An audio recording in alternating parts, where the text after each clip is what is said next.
Feteworld. Wow. We're here today. We have a wonderful guest with us, Adiasha. Also, I follow her on Instagram. I know her as a bougie therapist. You know what I'm saying? But want to really thank you for coming out here today to talk about a very important topic. All right, today we're going to be discussing mental health in the Caribbean American community. But I wanted to make sure I give all my fellow folks, hosts here, a chance to introduce themselves. Kwame, aka Hollywood, holla at your boy. It's just Anika. All right. So, Deja, tell us a little bit about yourself. How did you get started in this field? What do you actually do? Sure. So I am currently a psychotherapist, training, people call it all type of different things.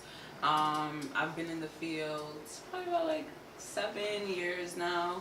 I have a bachelor's in psychology. I knew I wanted to be a therapist since I was like a teenager, so since I was probably about 16 years old. I knew like this is what I wanted to do. So once I went to college, I got a bachelor's in psychology. I went straight into a master's in mental health counseling. From that, for me in the field, after getting a master's, I have to do a certain amount of training and take a licensure exam in the state of New York, things like that. So at this point, I am a licensed mental health counselor. All right. Wow. That's wonderful. And so you have also 2 sites, right? You manage and you own 2 different facilities. Yes. So I'm a full-time therapist, and so I have 2 offices in Queens. I have one in Howard Beach, and I have one in Ridgewood. I used to live in Far Rock, close to Howard Beach. Yes, exactly. You know what I'm saying? So I'm going to go down around there. I was in the rough part. But anyway, so talk to us a little bit about how you define, like in terms of mental health, for people who may not really understand the field. How would you define what mental health is for folks? So how would I define mental health? Of course, behind everything mental health is psychology. It's our psychological well-being. It's our mental and emotional health. Sometimes I say mental health. Sometimes I'll say emotional wellness. People definitely, I think, when they hear mental health, they automatically kind of go to mental illness and thinking about like people that have like schizophrenia, bipolar disorder. Those are severe mental illnesses. But of course, then people think about depression, anxiety, and all these things. But mental health is huge. It's like a wide spectrum of issues, disorders, whatever it is that you want to call it. But essentially, it is just making sure that you take care of your emotional health and well-being. Just like you will focus on your physical health, you focus on your mental. And that's really a good point to make, because I think you're right. Everybody, when they hear mental health, thinks somebody crazy or they, depression or something. Right. But everybody has to get sad sometimes. Absolutely. Everybody has feelings and emotions. Everybody go through certain things in their life and things like that. And Right. like that. Right. Definitely. So, I mean, one of the biggest things we're finding out, so we're Feteworld, we talk about what's going on in the Caribbean community. And we know that mental health is something that folks don't really like to talk about in the Caribbean communities. So talk to us a little bit about your experience with folks from mental health, from the Caribbean, and how they view mental health. I know you're hailing from the island of Trinidad. Right, represent Trinidad. Where's my people? Yeah. So Caribbean mental health. So yes, so I'm from Trinidad, and I mean honestly, growing up, you didn't hear much about mental health for me. Like when I think about my childhood and I think about mental health in the Caribbean, because I grew up there and I moved here when I was a teen. I honestly think about like my next door neighbor, because I had a next door neighbor that clearly had some, now that I am in this field, I know he had some sort of psychological disorder, but for us he was the madman next door. Yeah. We call him madman too. Right. Yeah, we say madman. He was the madman next door. We would see him, he would talk to himself. If we didn't see him, in Trinidad there is a hospital in St. Anne's that we call the madhouse. And if we didn't see him for a little while, we were like, oh, he went to the madhouse, and he'll come back. And so that was essentially, I think, like a huge part of Caribbean mental health, is that you think of people that are crazy, you think of people that have severe mental illnesses, whether they're on the street or they talk to themselves or things like that. And it wasn't categorized. It was like, you're just mad. You're just mad. Right. You're mad, you're crazy, that's it. Yeah. And so a big part of it too is, I think a lot of times here is, one of the things we hear is like people say, when you're going through problems, emotional issues, we are very religious as a Caribbean community, and we sometimes think you can pray Right. mental health like issues away. Yes. How do you kind of work with people when they have that kind of view where they're thinking, well, I can just pray if I continue to go to church or something like that, like it's gonna just go away. How do you address that? Well, I think there is definitely a push at this point for us as mental health professionals to really try to bridge the gap between the religious and the mental health, and really helping people able to see like you can do both. You want to go to church, you want to pray, that's absolutely fine, but that is not the same thing, and it's not going to address your emotional and mental health issues and things like that. So I would say that from the time that people come to me, they've already kind of moved past that space where they're open. You know, at times it will come up where like their religious backgrounds and things like that, you know, might be an issue. But between having to pray it away, or you just have to be strong, because also when I think about the Korean community, everybody's strong. Nobody talks about anything. I know for one thing, for me growing up, we didn't talk about anything. If you had a problem, it was just that. You need to get over it. If you get mad, you cuss it out, you get angry, and then tomorrow you act like nothing ever happened. It's like that in the Western community, for real. For real. Just like, just dust it off and just Me and my mother had an argument the other day, right? Jamaican mother, helping them move, right? Mother comes on the phone. First thing she said, I'm saying, hey, how you doing, Mom? First thing she said, oh, you're not helping us, right? Now I know I've been helping, right? And it was a particular day where I know I was not trying to have it. And I'm like, Mom, cut it out. We go back and forth to the phone. Then the next following day, I go on the phone and we talk again and act like nothing ever happened. Yeah, we have a tendency in the Caribbean community to kind of brush things under the table after certain situations go down. And I think it's important for us to know how to really have to talk things out. Yeah, that was one situation that actually happened. That happened a long time ago with actually down the block with the Jamaican kid. I used to go to school with him, you know, and, you know, he had an issue.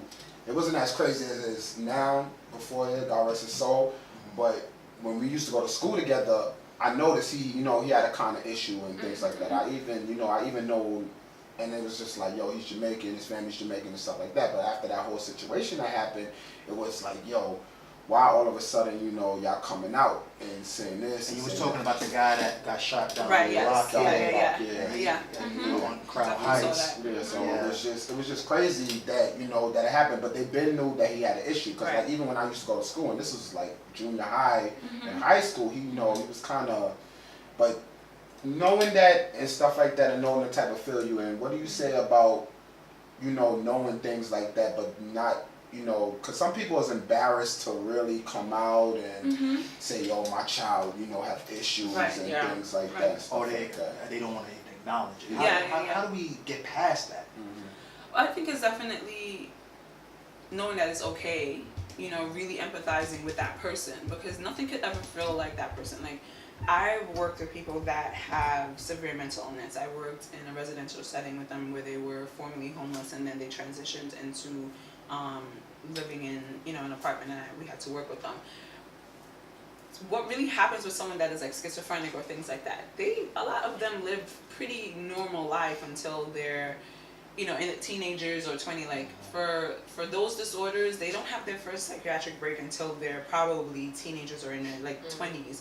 So it's really unfortunate, and for, you know, I feel a lot of empathy for those people, of course, because I couldn't imagine for most of your life, or at the beginning of your life, being fairly normal, and then having this issue come up. And so it's definitely hard for family members, but I say think about that person and what they need in their care, and take yourself out of it, because they need you to be able to be okay and to step up and to get them the help and the support that they need.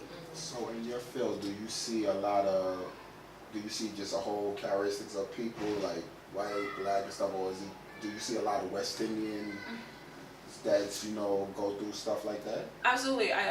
My client demographic is definitely really diverse. So, you know, especially the neighborhood that I practice in, I started practicing in Ridgewood, Queens, and so that area is, you know, people will come from all over to come see me for therapy. So I will have my West Indians, I will have my black clients, I have my white clients, I have my Spanish clients. It's a very Spanish neighborhood there.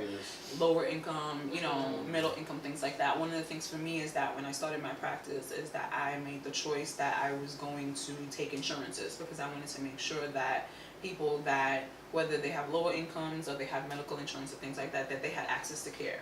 And so it's really important to me to not just be able to, therapy shouldn't be for just the rich or the wealthy or whatever it is. It should be for those who need it. And so that is something that has been really important to me in my work, is making sure that I have a practice that everyone is welcome.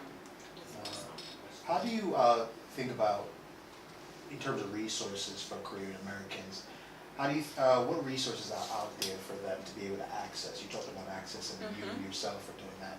Are there any other kinds of other programs that people should be able to explore if they're going through some serious mental health issues?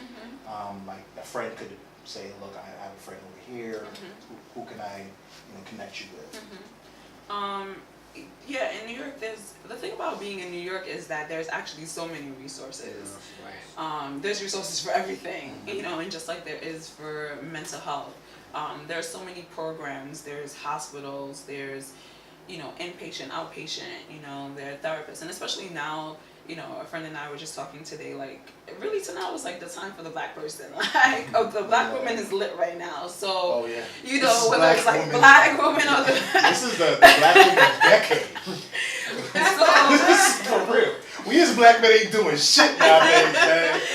I'm ashamed, boy, sometimes. Y'all guys are doing y'all thing. Or do our thing. And this is the time. So being able to find, I think definitely in this time in Asia we are, people of color want to be able to access care with other people of color. And traditionally, I think psychologists and things like that, yes, they were predominantly white.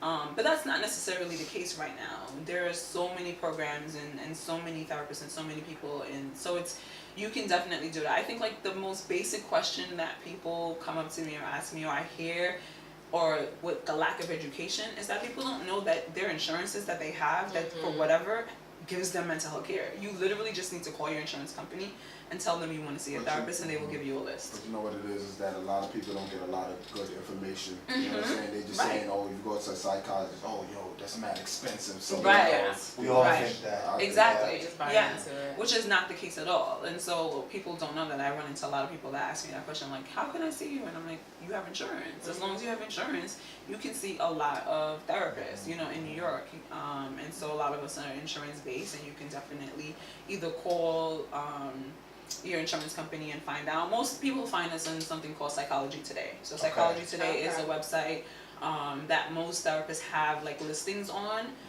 So I have a listing on there as well, and you can go in there and you can search therapists, you can search the insurance that you have, you can search how about we talking about race? Because we want you can do that too. We want black, because there's one thing I know that a lot of people say is that, look, I don't want to go to therapy, have some white person tell me about my life or things like that. Right. And they would really connect with somebody who looks like them. Yeah. So, are there like specific resources that they can access to get them to someone who looks like them, and they understand their experience? Absolutely. So in the age of social media, you can easily go on Instagram and search #BlackTherapistRock. You can search #BlackTherapist. There's so many of those resources that will link you. So I know like Black Therapist Rock definitely has like a listing of black therapists throughout the country. And so that way, that's one thing. I know here in New York, there is a therapist for men, of course, because we always, need to pay special attention to the men. I need to talk to somebody. Come on, Anika, stop with all that. We need love too, Anika. Y'all doing y'all thing. You know what I mean? Yeah. And Asia is a walking example, right? Someone who owns a business and stuff like that. Black men, we barely get there. Yes. We need help. Yes, absolutely. So I like follow the Black Therapist, and so he has like his whole business focused on Black men need therapy too, and does events and has Who is this guy? you can look at him on Instagram. His name is Aaron. He definitely has his own business as well, and so he's and really advocates for black men needing therapy. Therapy for Black Men also is another site. So there's therapyforblackmen.org, which is a whole thing just for black men. Oh, I didn't even know that. I didn't know that either. Yes. Because I actually, I talked about actually going to talk to somebody. Not that I think I'm crazy or anything like that, but I'm being honest though. Listen. I'll let you say that, and then I want to say something about that. Yeah, listen. I just feel like that. I always been like that though. I always felt like, nah, I never wanted to go. I was like, nah, I felt like that. But then, you know, I was like, all right, let me see what it is. I'm gonna look up and see, you know, things like that and stuff like that. Yeah, absolutely.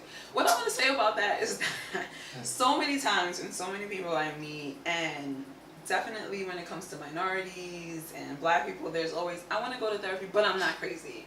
And so I would love for us to be able to move away from that, because I feel like that is still encouraging the stigma that reinforcing it. mental health is for crazy people, Yeah. which is not the case. I'm going to therapy because I want to talk to someone, because I want to better myself, because I want to be the best version of me. You know, sometimes, you know, and I try not to have to do that, but when I tell people what do I do, or people ask me like, what type of clients are you saying? I say regular people with regular issues, because my relationship is an issue. I'm trying to do better in my life. I'm trying to find a better job. Like, I see clients that don't have severe, you know, mental health issues, but are coming to me just to talk about, like, I broke up with this person and it sucks and it feels like crap because I spent 7 years in a relationship and it's over.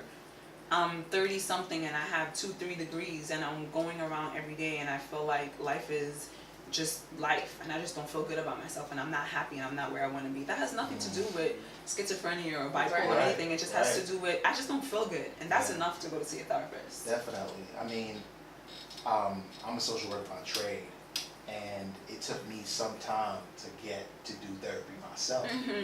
And so going to therapy was an eye-opening experience. I learned so much. And it was so different being on the other side, because I was always the guy that was listening to people's issues and problems.